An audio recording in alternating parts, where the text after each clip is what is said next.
Om Sai Ram. Today I will be reading chapter 27 of Sai Satcharita. Chapter 27.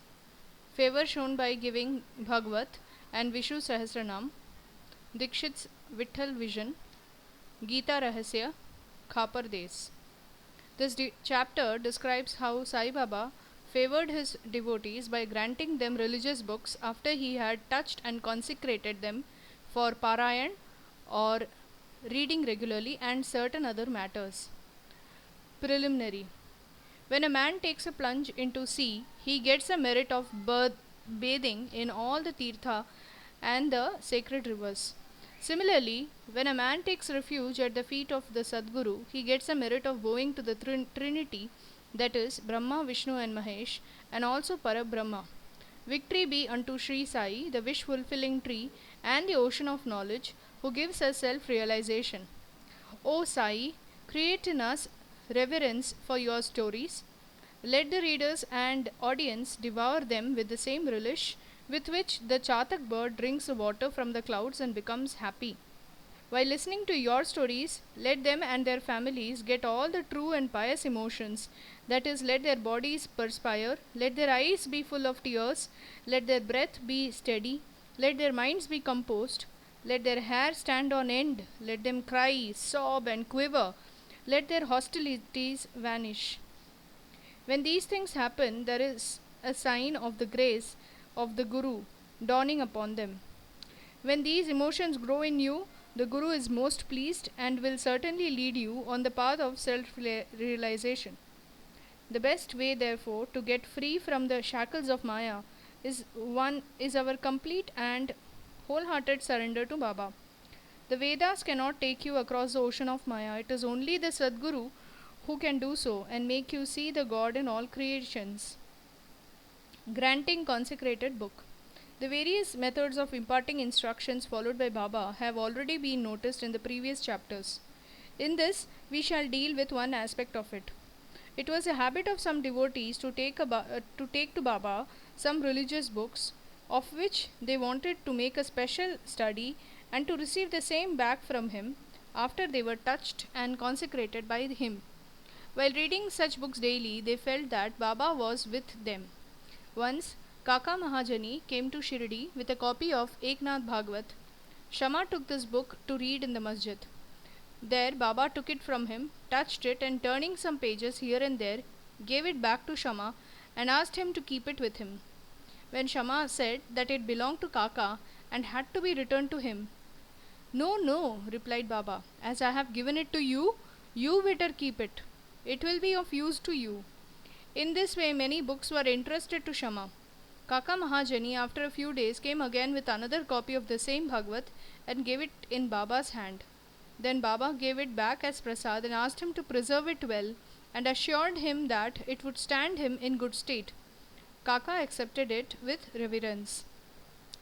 Shama and Vishnu Sahasranam. Shama was a very intimate devotee of Baba and Baba wanted to favor him in a particular way by giving him a copy of Vishnu Sahasranam as prasad. This was done in the following way. Once a Ramdasi or follower of the saint Ramdas came to Shirdi and stayed there for some time. The routine he followed daily was as follows.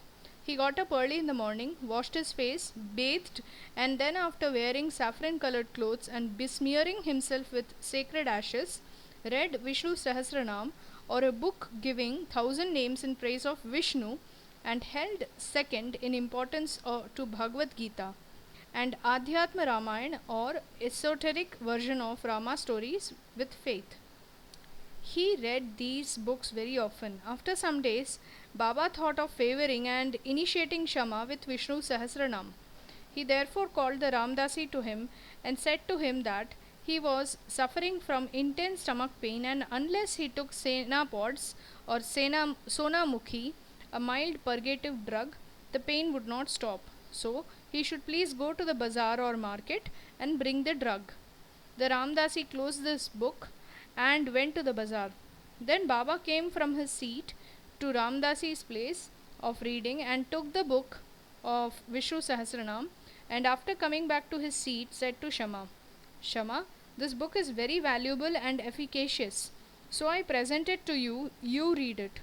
Once I suffered intensely and my heart began to palpitate and my life was in danger.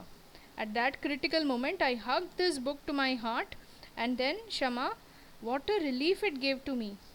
I thought that Allah Himself came down and saved me. So I give this to you, read it slowly, little by little, read daily, one name at least, and it will do you good. Shama replied that he did not want it and that the owner of it, the Ramdasi, was a bad tempered, obstinate, and irritable fellow who would certainly pick up a quarrel with him. Besides, being a rustic himself, he could not read distinctly the Sanskrit or Devanagari script text from the book. Shama thought that Baba wanted to set him up against the Ramdasi by this act of his, but he had no idea what Baba felt for him. Baba must have thought to tie the necklace of Vishnu Sahasranam round the neck of Shama, as he was an intimate devotee, though a rustic, and thus save him from miseries of the worldly existence. The efficacy of God's name is well known. It saves us from all sins and bad tendencies, frees us from the cycle of births and deaths. There is no easier sadhana than this. It is the best purifier of our mind. It requires no paraphernalia and no restrictions. It is so easy and so effective. This sadhana Baba wanted Shama to practice, though he did not crave for it. So Baba forced this on him. It is also reported that long ago Eknath Maharaj similarly forced this Vishnu Sahasranam on a poor Brahmin neighbor and thus saved him. This reading and study of this Vishnu Sahasranam is a broad, open way of purifying the mind, and hence Baba thrust this on his devotee Shama. The Ramdasi returned soon with the Senapods. Anna Chinchanikar, who was then present and wanted to play the part of Narad, or the celestial Rishi, who was well known for setting up confrontations between gods and demons and vice versa, informed him of what had happened. The Ramdasi at once flared up. He came down at once on Shama with full fury. He said that it was Shama who said Baba to send him away under the pretext of stomachache for bringing the medicine, and thus took away the book. He began to scold and abuse Shama and remarked that if the book was not returned, he would dash his head. Shama calmly remonstrated with him, but in vain. Then Baba spoke kindly to him as follows. "O Ramadasi, what is the matter with you? Why are you so turbulent? Is not Shama our boy? Why do you scold him unnecessarily?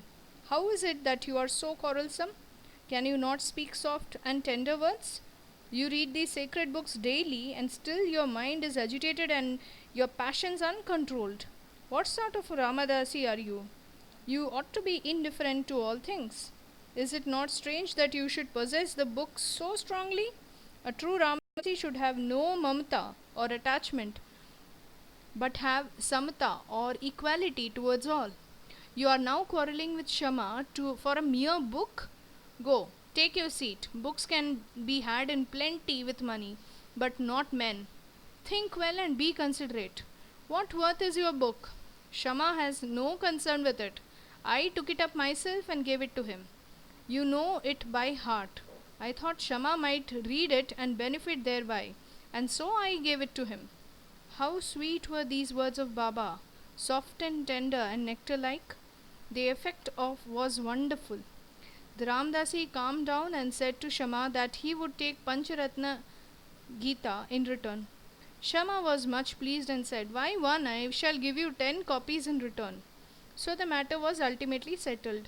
The question for consideration is, why should the Ramdasi press for Pancharatni Gita, a book for which he never cared to know, and why should he, who daily read religious books in the masjid in front of Baba, quarrel with Shama before him? We do not know how to apportion the blame and whom to blame. We only can say that had this incident not happened, the importance of this subject, the efficacy of God's name, and the significance of Vishnu Sahasranam would not have been brought home to Shama. So we see that Baba's method of teaching and initiating was unique. In this case, Shama did gradually study the book and mastered the contents to such an extent that he was able to explain it to Professor G. Narke, M.A. of the College of Engineering, Pune, the son-in-law of Shriman Bhuti and a devotee of Baba. Vitthal Vision. One day, while Kaka Sahib Dikshit was in meditation after his morning bath in his Vada at Shirdi, he saw a vision of Vitthal. When he went to see Baba afterwards, Baba asked him, "Did Vitthal Patil come? Did you not see him? He is very elusive. Hold him fast, otherwise he will give you the slip and run away." Then at noon a certain hawker came there with 20 or 25 pictures of Vitthal of Pandharpur for sale. Mr. Dikshit was surprised to see that the form of Vitthal he saw in his meditation exactly tallied with that in the picture, and he was also reminded of Baba's words. He therefore bought one picture most willingly and kept it in his shrine for worship. Gita Rahasya. Baba always loved those who studied Brahma Vidya or metaphysics and encouraged them. To give an instance, once Bapu Saheb Jog received a post parcel. It contained a copy of Gita Rahasya by Lokmanya Tilak. Taking it under the armpit, he came to the masjid and prostrated before Baba, when the parcel fell at Baba's feet. Baba inquired what it was. It was then opened then and there, and the book was placed in Baba's hand. He turned some pages here and there for a few minutes and took out a rupee from his pocket, placed it on the book and handed it the same with the rupee to Jog and said to him, "Read this completely and you will be benefited." Mr. and Mrs. Khaparde. Let us close this chapter with a description of the Khapardes. Once, Dada Saheb Khaparde came with his family and lived in Shirdi for some months. The diary of this stay has been published in English in the Sri Sai Leela magazine, first volume. Dada Saheb was not an ordinary man. He was an affluent and the most famous advocate of Amravati or Berar, and was a member of the Council of State, Delhi. He was intelligent and a very good speaker. Still, he dare not open his mouth before Baba. Most devotees spoke and argued with Baba off and on, but only three, that is, Khaparde, Nulkar and Bhuti, always kept silent. They were meek, modest, humble and good-natured. Dada Saheb, who was always able to expound Panchadashi, or well-known Sanskrit treatise on the Advaita philosophy by the famous Vidyaranya, to others, uttered no word when he came to the masjid before Baba. A man, however learned he may be in Vedas, fades away before one who has realized Brahma and becomes one with it. Learning cannot stand before self-realization. Dada Saheb stayed for 4 months, but Mrs. Khaparde stayed for 7. Both were highly pleased with their Shirdi stay. Mrs. Khaparde was faithful and devout and loved Baba deeply. Every noon she brought Naivedya herself to the masjid, and after it was accepted by Baba, she used to return and take her meals. On seeing her steady and firm devotion, Baba wanted to exhibit it to others. On one noon she brought in a dish containing sanza or wheat pudding, puris, rice, soup and kheer or sweet rice and other sundry articles to the masjid. Baba, who usually waited for hours, got up at once, went to his seat and removing the cover from the dish, began to partake of the things zealously. Shama then asked him, "Why this partiality? At times you throw away dishes of others and do not care to look at them, but this appeals to you earnestly. Why is this dish brought by this lady so sweet? This intrigues us." Baba then explained, "This food is really extraordinary. In former birth, this lady was a merchant's fat cow yielding much milk. Then she disappeared and took birth in a gardener's family, then in a Kshatriya family and married a merchant. Then she was born in a Brahmin family. I saw her after a very long time, but let me take some sweets or morsels of love from her dish." After saying this, Baba did full justice to her dish, washed his mouth and hands, belched out as he was fully satisfied and resumed his seat. Then she bowed down and began to shampoo Baba's legs, and he began to talk with her and knead her arms which were shampooing his legs. On seeing this reciprocal service, Shama began to joke and said, It is going on well. It is a wonderful sight to see God and his bhakta serving each other. After being pleased with her sincere service, Baba asked her in low and fascinating tone to chant Raja Ram, Raja Ram, then and always, and said, "If you do this, your life's object will be achieved, your mind will attain peace, and you will be immensely benefited." To persons unfamiliar with the spiritual matters, this might appear as a polite gesture, but really it was not so. It was a case of what is technically called Shaktipat, that is, transference of power from the Guru to the disciple.